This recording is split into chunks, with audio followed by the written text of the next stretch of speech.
Breaking news చూస్తున్నాం. Skill development కేసులో arrest అయ్యి ప్రస్తుతం రాజమండ్రి సెంట్రల్ జైల్లో జ్యుడిషియల్ రిమాండ్లో ఉన్నటువంటి టీడీపీ అధినేత చంద్రబాబు నాయుడు గారు విజయవాడకు రాబోతున్నారు. ఇదే ప్రస్తుతం ఉన్నటువంటి బ్రేకింగ్ న్యూస్. అయితే ఆయన విజయవాడ ఎందుకు వస్తున్నారు, ఎప్పుడు వస్తున్నారు, అసలు బెయిల్ దొరికిందా, విడుదలయ్యారా, అసలు ఏంటి అనేటువంటి వివరాల్లో గనక వెళ్ళినట్లయితే, చంద్రబాబు గారు స్కిల్ డెవలప్మెంట్ కేసులో అరెస్ట్ అయిన తర్వాత ఏపీ సిఐడి ఆయన మీద మరికొన్ని కేసులు పెట్టడం జరిగింది. అదే ఫైబర్ గ్రిడ్కి సంబంధించినటువంటి కేసు, ఇన్నర్ రింగ్ రోడ్ ఐఆర్ఆర్కి సంబంధించినటువంటి కేసు, అలాగే అంగళ్ళలో అల్లర్లకు సంబంధించినటువంటి కేసు. అయితే వీటిల్లో ఫైబర్ గ్రిడ్కి సంబంధించినటువంటి కేసులో ముందస్తు బెయిల్ని ఏపీ హైకోర్టు నిరాకరించినటువంటి నేపథ్యంలో విజయవాడ ఏసీబీ కోర్టులో పీటీ వారెంట్లు దాఖలవటం, దాని మీద ఈరోజు పూర్తి స్థాయిలో విచారణ జరగడం జరిగింది.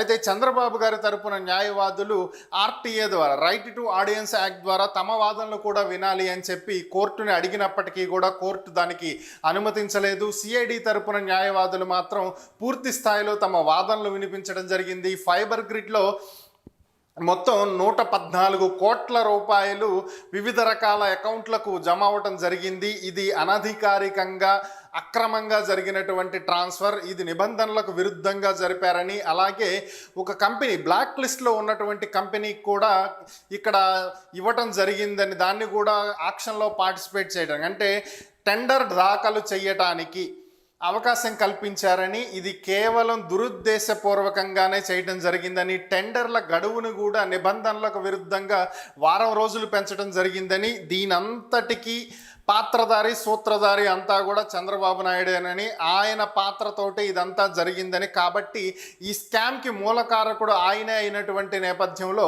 ఆయన్ను విచారించాల్సి ఉందని చెప్పి ఈ సిఐడి తరపున న్యాయవాదులు వాదించడం జరిగింది. ఓవరాల్గా వాదనల అనంతరం ఏసీబీ కోర్టు అయితే ఒక కీలక నిర్ణయం తీసుకుంది. పీటీ వారెంట్ని సమ్మతిస్తూ చంద్రబాబు నాయుడు గారిని, ప్రస్తుతం జ్యుడిషియల్ రిమాండ్లో వేరే కేసులో ఉన్నటువంటి చంద్రబాబు నాయుడు గారిని సోమవారం ఉదయం 10:30 నుంచి సాయంత్రం 5 గంటల లోపు విజయవాడ ఏసీబీ కోర్టులో ఫిజికల్గా హాజరుపరచాల్సిందిగా న్యాయమూర్తి ఆదేశాలు ఇవ్వటం జరిగింది. అంటే ఓవరాల్గా సెప్టెంబర్ 10వ తేదీన ఆయన రాజమండ్రి సెంట్రల్ జైలుకి వెళ్ళటం జరిగింది. ఇప్పటి వరకు ఆయన బయటికి రాలేదు. మధ్యలో సిఐడి కస్టడీకి ఇచ్చినప్పటికీ కూడా కస్టడీ అనంతరం ఆయన్ని వర్చువల్గానే న్యాయమూర్తి ముందు హాజరుపరచడం జరిగింది. ఆయన రిమాండ్ పొడిగింపు టైంలో కూడా ఆయన వర్చువల్గానే హాజరుపరచడం జరిగింది. ఓవరాల్గా నెల రోజుల తర్వాత ఆయన్ను మరొకసారి ఇప్పుడు కోర్టుకి తీసుకురాబోతున్నారు. సోమవారం ఉదయం 10:30 నుంచి సాయంత్రం 5 గంటల లోపు ఆయన్ని విజయవాడ ఏసీబీ కోర్టుకి తీసుకువచ్చి ఫైబర్ గ్రిడ్ కేసులో న్యాయమూర్తి ముందు హాజరుపరచబోతున్నారు సిఐడి అధికారులు.